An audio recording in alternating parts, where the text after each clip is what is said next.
বন্ধুরা, আমরা প্রতিনিয়ত ভৌতিক অ্যানিমেটেড গল্প নিয়ে আসি। আমাদের ভিডিওগুলি ভালো লাগলে অবশ্যই চ্যানেলটি সাবস্ক্রাইব করুন আর নতুন ভিডিওর নোটিফিকেশন পেতে বেল আইকন চাপতে ভুলবেন না। সেই রাতের পর আমি বেঁচে আছি ঠিকই, কিন্তু আমি আর মানুষ নেই। শুনে নিন আজকের গল্প, জঙ্গলের লাল চোখ। এটা প্রায় 10 বছর আগের কথা। তখন আমরা 4জন বন্ধু একটা ছোট্ট অ্যাডভেঞ্চারের নেশায় গ্রামের পাশের সেই ঘন জঙ্গলের দিকে পা বাড়িয়েছিলাম। আমাদের কাছে ওটা ছিল নিছকই উত্তেজনার খোঁজ, অজানাকে ছুঁয়ে দেখার ইচ্ছা। কিন্তু তখনও বুঝিনি সেই এক রাতে আমাদের জীবনের মানেই বদলে দেবে। গ্রামের মানুষজন আগেই আমাদের সাবধান করেছিল, সূর্য ডোবার পর ওই জঙ্গলে কেউ যায় না। ওখানে এমন কিছু আছে যা কাউকে ফিরে আসতে দেয় না। আমরা হেসে উড়িয়ে দিয়েছিলাম, কুসংস্কার, এটাই ভেবেছিলাম। সন্ধে নামার ঠিক আগে আমরা টর্চ আর সামান্য খাবার নিয়ে জঙ্গলের ভেতরে ঢুকে পড়লাম। শুরুতে সবকিছু অদ্ভুতভাবে শান্ত লাগছিল। গাছের পাতার মৃদু শব্দ, ঠান্ডা বাতাস, মনে হচ্ছিল যেন প্রকৃতি আমাদের স্বাগত জানাচ্ছে। কিন্তু অন্ধকার যত ঘন হতে লাগলো, ততই সেই শান্তি অশান্তিতে বদলে যেতে শুরু করলো। মনে হচ্ছিল কেউ যেন আমাদের দূর থেকে লক্ষ্য করছে, নিঃশব্দে। বারবার পেছনে তাকাচ্ছি, কিছুই ছিল না। তারপর হঠাৎই আমরা দেখলাম গাছের ফাঁক দিয়ে দূর থেকে দুটো লাল চোখ জ্বলছে। প্রথমে ভাবলাম কোনো বন্য প্রাণী, কিন্তু চোখ দুটো অস্বাভাবিকভাবে স্থির ছিল। তার মধ্যে ছিল এক ধরনের বুদ্ধি, এক ধরনের সচেতনতার উপস্থিতি, যা প্রাণীর অনেক বেশি কিছু।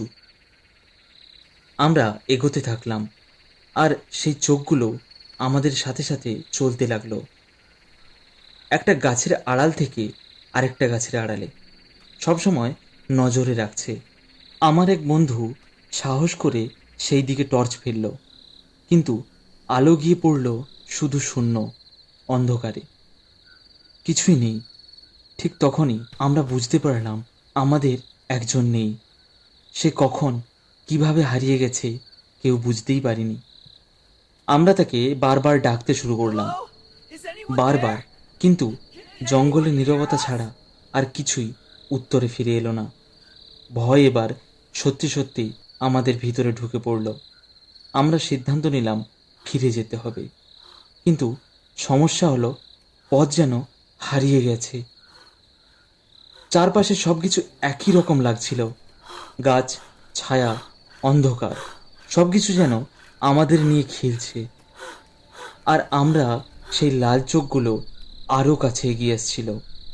কিছুক্ষণ পর মনে হলো ওটা একটা নয়, অনেকগুলো, চারদিক থেকে আমাদের ঘিরে ফেলছে।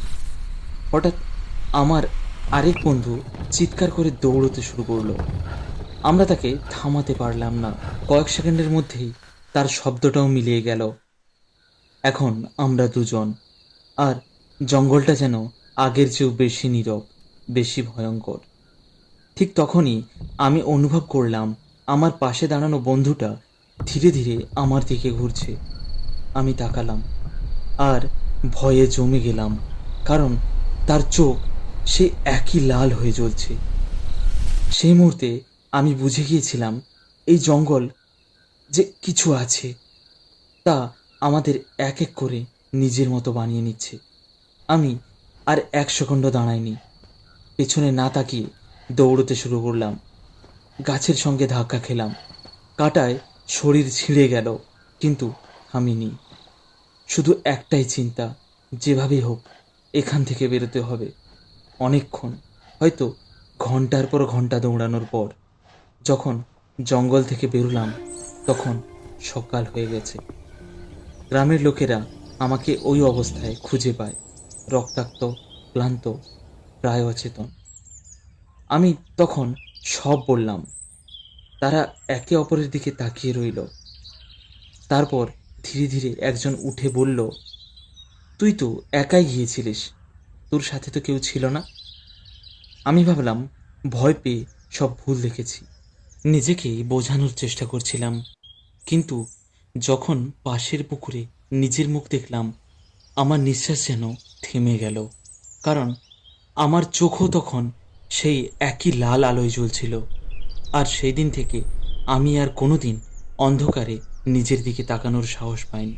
আচ্ছা, আপনাদের সঙ্গে যদি এমন হতো তাহলে আপনাদের কেমন লাগতো? কমেন্ট করে অবশ্যই জানান। আজ এই পর্যন্তই। শুভরাত্রি।